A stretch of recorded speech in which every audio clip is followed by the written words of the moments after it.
সুপ্রিয় দর্শক, আসসালামু আলাইকুম। আজকে আমি একটি ডিম আর 1 কাপ ময়দা দিয়ে তেলে ভাজা নরম তুলতুলে ইউনিক কেকের রেসিপি শেয়ার করব। এই অসম্ভব মজাদার নরম তুলতুলে কেকগুলো দেখতে যেমন সুন্দর, তৈরি করা খুবই সহজ। বিকেলের নাস্তা কিংবা অতিথি আপ্যায়নে ঝটপট এই কেকগুলো তৈরি করতে পারেন। পরিবারের ছোট থেকে বড় সকলেই ভীষণ পছন্দ করবে এই কেকগুলো। আশা করব প্রতিদিনের মতো আমার আজকের রেসিপি আপনাদের কাছে সহজ লাগবে আর ভালো লাগবে। কেকগুলো তৈরি করার জন্য প্রথমে একটি মিক্সিং বোলে নিয়ে নেব স্বাভাবিক তাপমাত্রায় থাকা একটি ডিম যদি ফ্রিজে থাকে তাহলে আধা ঘন্টা আগে বের করে নিতে হবে। সাথে দিয়ে দেব 1/3 কাপ পাউডার সুগার, আর দিয়ে দেব 1 টেবিল চামচ পরিমাণ রান্নার সয়াবিন তেল, হাফ চা চামচেরও কম লবণ। এখন একটি হ্যান্ড উইক্সের সাহায্যে সবগুলো উপকরণ একসাথে মিশিয়ে নিতে হবে। পাউডার সুগারটা দেওয়ার কারণে এখানে ডিমের ফর্মটি খুব তাড়াতাড়ি তৈরি হয়ে যাবে। এই পর্যায়ে আমার সবগুলো উপকরণ একসাথে মেশানো হয়ে গেছে। এখন দিয়ে দিচ্ছি একটি ছাঁকনি এবং ছাঁকনির মধ্যে দিয়ে দিচ্ছি 1 কাপ ময়দা,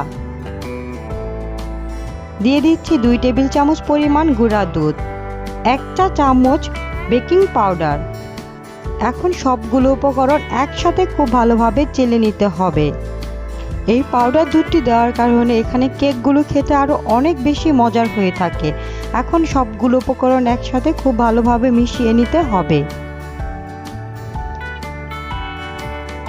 মিশ্রণটি একটু আঠালো হবে, একটু সময় ধরে নেড়ে চেড়ে মিশিয়ে নিতে হবে।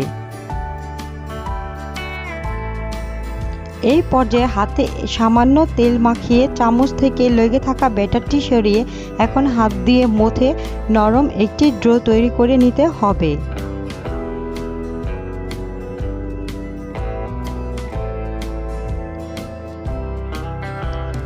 এই পর্যায়ে কেক তৈরি করার জন্য ব্যাটারটি পারফেক্ট। এখন উপরে সামান্য পরিমাণ তেল দিয়ে ডোটাকে একটু মথে নেব। এখন এরকম একটি চামচের সাহায্যে এখান থেকে অল্প পরিমাণ ডো নেব। চামচের সাহায্যে ডোগুলো হাতে নিলে সবগুলো কেকের সাইজ সমান হবে। এইভাবে গোল গোল করে ঘুরিয়ে হাতের তালুতে নিয়ে সামান্য একটু চাপ দিলেই কেকগুলো তৈরি হয়ে যাবে। এই কেকগুলো তৈরি করে রেখে দেওয়া যাবে না, সাথে সাথেই তেলে ভেজে নিতে হবে। চুলায় আমি আগে থেকেই তেল গরম করে রেখেছি। এখন একে একে এখানে আমি কেকগুলো দিয়ে দিচ্ছি। 2-1 মিনিট ভাজার পরই কেকগুলোকে উল্টে দিতে হবে। উল্টে পাল্টে কেকগুলোকে গোল্ডেন ব্রাউন কালার করে ভেজে নিতে হবে। সুপ্রিয় দর্শক, যদি আমার রেসিপি আপনাদের কাছে ভালো লেগে থাকে আর সহজ লেগে থাকে তাহলে অবশ্যই আমার চ্যানেলটি সাবস্ক্রাইব করে রাখবেন আরও সহজ এবং ইউনিক রেসিপি দেখার জন্য। উল্টে পাল্টে কেকগুলোকে গোল্ডেন ব্রাউন কালার করে ভেজে নেওয়া হয়ে গেছে।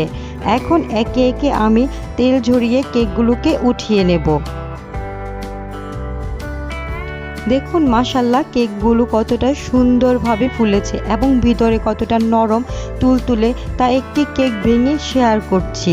বিকেলের নাস্তায় কিংবা অতিথি আপ্যায়নে ঝটপট এই নরম তুলতুলে অসম্ভব মজাদার তেলে ভাজা কেকগুলো তৈরি করে নিতে পারেন।